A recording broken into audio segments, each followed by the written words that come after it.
Let me know if you've seen this movie in the comments below and what you think it is if you can take a guess. I'm going to set the scene for you. There's a couple. One's wearing a leather jacket. They're sitting in a diner. The cook comes over with a plate of breakfast food and sits it on the table. The guy looks down and he looks at the cook and he looks at his girlfriend and he says, "What's a grit anyway?" Let me know if you know what that movie is. I want to see if you're into the American classics. This morning I want to talk to you about grit.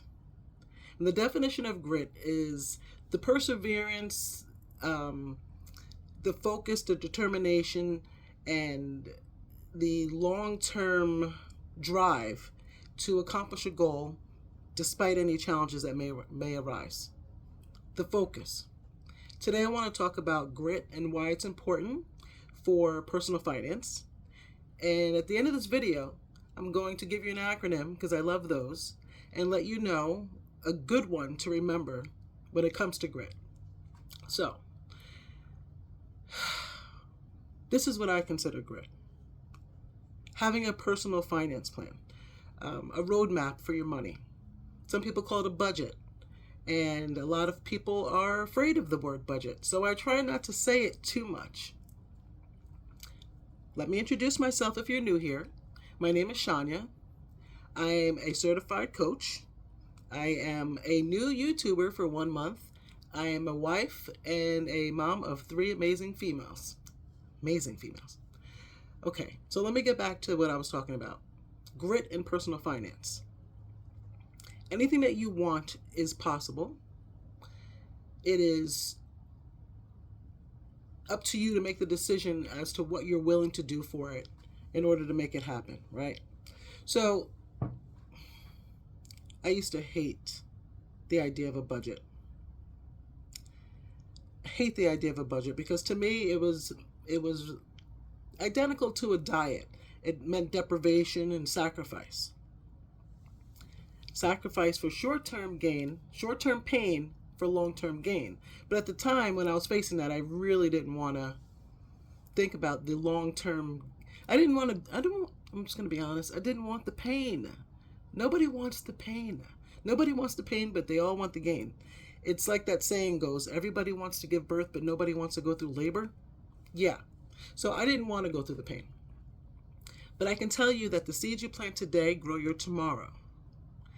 And I have told stories in the past in which I'll probably get more in depth with in the future in regards to some of the things that I had set as goals that first started out as a wish, a dream, a manifestation. To say, you know, some things are definitely manifested, but some things I was very strict with on the goal setting. Okay, so why grit in personal finance? Being able to hold off and to pause pays off exponentially. What I mean by that is, you get your paycheck. You look online, you see something amazing, and you know the money's in the bank.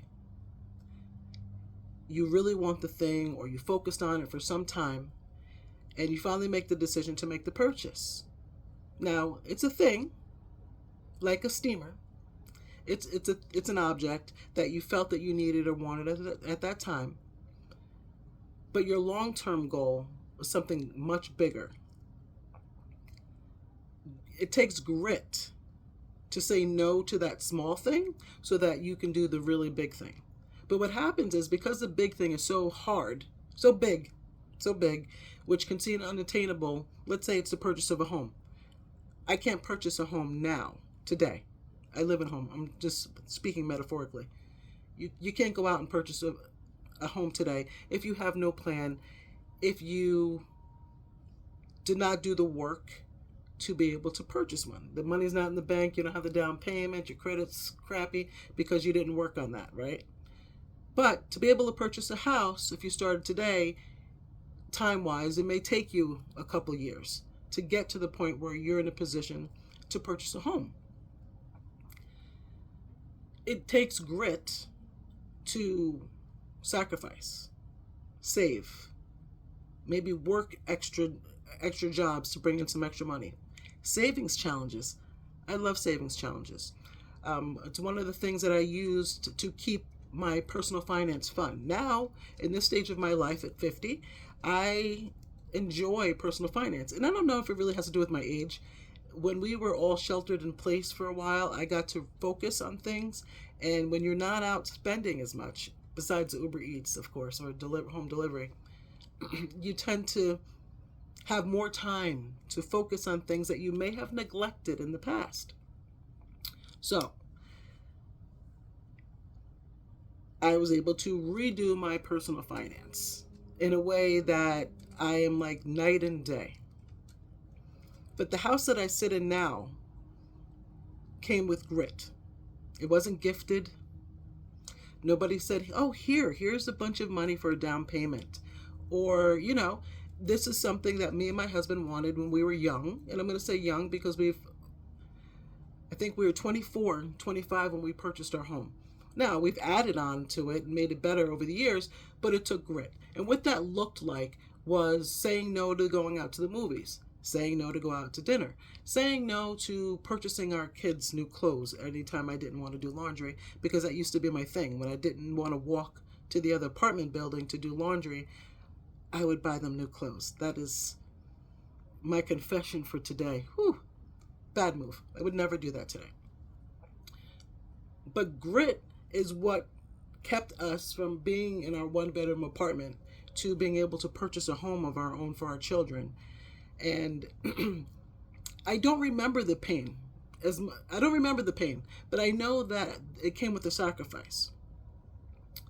We're going on a vacation, my husband and I, and it's a nice vacation. It's not a trip around Europe, but it's a pretty great vacation. And with this vacation, I was able to enhance our stay, to do special things to celebrate our 30-year wedding anniversary. I couldn't have done that. We couldn't have done that without grit. Because we raised 3 children, we have a mortgage, we have bills, like everybody else, but we were able to do this for ourselves. And when you're raising children, you tend to put yourself in the back seat until you get to a place where you know that, okay, they're good, we did what we had to do, and we're going to splurge and we're going to do a little something for ourselves. It took grit to put that off, because it's easy to look at social media and constantly see people go on trips, and you're like, wow, we work really hard. We deserve to go on a trip. Deserving is a big thing when it comes to personal finance. The mentality of I deserve, right? So we had to say no. And I could have easily looked at myself and said, well, why not? Why not put off something else so that we can do this? We've worked so hard. We've built our family this beautiful life. They have a beautiful home. Why not just get up and go? No. Had to save for it. That took grit. That took saying no. No is a hard word for some people. No is a hard word for most people. No is a word that kids don't like from the first time you say it to the last time you say it. Whether they are 2 or 22. Nobody wants to hear the word no. I don't like the word no. Grit. What are you willing to do for yourself? What are you willing to fight for? What is your big goal? Everybody has a big goal. Another confession. I've been working for my company for 25 years. And as long as I remember, we have played the lottery, the Mega Millions, the Powerball. We do it as a group because we all have this vision where we're all leaving at the same time after we've gotten in the limo. Limos are not even in style anymore like they used to be. To go down and get the check, the big check, and we're all going to be free from working a 9 to 5 and everything's going to be great. 25 years I've been with this company, and we have done this as a group. Now, the sensible, more responsible financial version of myself would say, man, if you guys would have invested that money for 25 years, it would be amazing. It would be amazing, right? So, yes, we all dream to hit the lottery. But what is your quality of life until that day comes? And what do you do in between the time that you wish to hit the lottery And you actually do. And if you hit the lottery, phenomenal, fantastic. I really hope you do. I hope my team does too. I hope we really do someday.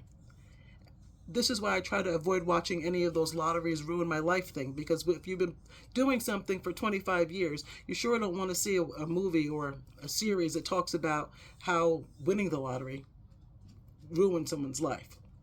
I digress. So, how do you have a life that you were I'm going to say comfortable with in between the time that you do hit the lottery? Why it's important to have grit and having a financial plan that may not always be simple. Well, I can tell you what it does. Having grit to focus on your finances and to do the work means you get to choose what kind of medical plan you have, what kind of doctor you see. And if someone told you, listen, you got to go to the doctor for a major surgery, this is the cheapest one. This guy, his office is a hot mess, and you're probably better off going to the vet. But this is in your plan, and this is what you can afford. That's one scenario. Or how you live. What is your quality of life? We live in a time where everything is super expensive, and unfortunately, people are hurting more than ever. And when I say more than ever, I mean in my lifetime. I don't mean the Great Depression. I mean in my lifetime, the conversation around the cost of eggs is kind of scary, because I can tell you that I never cared about the cost of eggs. But I've seen eggs in little ring boxes as a joke now. Like, instead of going to Jared, he went to the supermarket and bought an egg and put it in a box. That's where we are. It is a financial struggle for a lot of people. And whether you feel it at the gas pump or in the grocery store, it requires a change in your behavior, because that's the only way that you're going to survive. It's the only way that you're going to get through, is to shift and adjust. My budget is set up according to how I live week to week, because I budget by paycheck. I have savings challenges that I do with some of my budgeting friends. I'll see if I can link a couple of them below. They have some really great savings challenges. If you're trying to start a financial journey and you want to make it fun, savings challenges are the way, because you feel like you're doing something that brings joy, and at the same time, at the end of it, you actually have some extra money to do some of the things that you want. Being able to afford eggs is important. And I'm very blessed. I have a good job. It's a solid, I'm going to say not a job, because job is just over broke. It is definitely a good company to work for, but life changes. If we've learned anything, nothing stays the same. So I'm not taking that for granted. So while I don't take that for granted, because the idea is, I'm going to retire from my company someday, I still have to prepare for if there's a possibility that I don't retire from my company someday, in my plan, in my mind. So that takes grit. That takes unwavering faith and grit to do something when you're comfortable. Because when you're comfortable, you think that it's not going to happen to you. So it takes grit to go against living a particular lifestyle for yourself, to do sacrifices based off of something that may or may not happen. We live in a world of GoFundMes. There are so many people that I have seen having to do GoFundMe, some for catastrophic events, and look, people's houses burning down and sudden devastation, those type of things. I understand why there's GoFundMes. But there are other things that are in your control that comes with self-control. And that takes grit sometimes. It takes doing the uncomfortable thing and doing the challenge. My dog is over here licking my hand. So if I look like I'm crazy with my hand, that's what it is. Because either that, or you're going to keep hearing him whine to get my attention. And I don't know why, because it is 6 o'clock in the morning. I think it's 6:03. Yeah, in the morning, because I start work at 7, so I'm getting this video up and done early. Takes grit. Yeah. So look at where you are today. Know that the seeds you plant today grow your tomorrow, and decide what are you willing to bring the grit for? What are you willing to sacrifice? Again, please don't let the word sacrifice deter you, because I can tell you that some of the stupid little sacrifices that I've had to make over time, those little seeds, I'm not saying sacrifice your whole social life or sacrifice buying yourself a piece of clothing, but the things that you're willing to do on a day-to-day basis, because the big thing to you matters more to you than the new shiny object, than the new outfit, than the extra trip to the mall or to the movies or wherever it is that you know you can live without until you do the thing that you want to do. So, I love an acronym, so I'm gonna give this to you. To me, grit means this: guaranteed results in time. Guaranteed results in time. You give grit to anything, you are guaranteed to have some form of a positive result in some time. How long it takes is up to you. As much as I want the lottery, I am not banking on that. And if I do win the lottery, I will bless and help a lot of people, because I know what it's like. This adulting thing is real. I hope you have a great day. I hope you like and subscribe. I hope you comment. Let me know if you know that movie, because I really want to see if you do. I really want to give the answer, but I know at least a couple of the people that come on my channel know the answer to this question. And here's another tidbit from that movie, in case you didn't get the grits reference. What's a ute? What's a ute? Have a great day, guys. Take care. Bring the grit.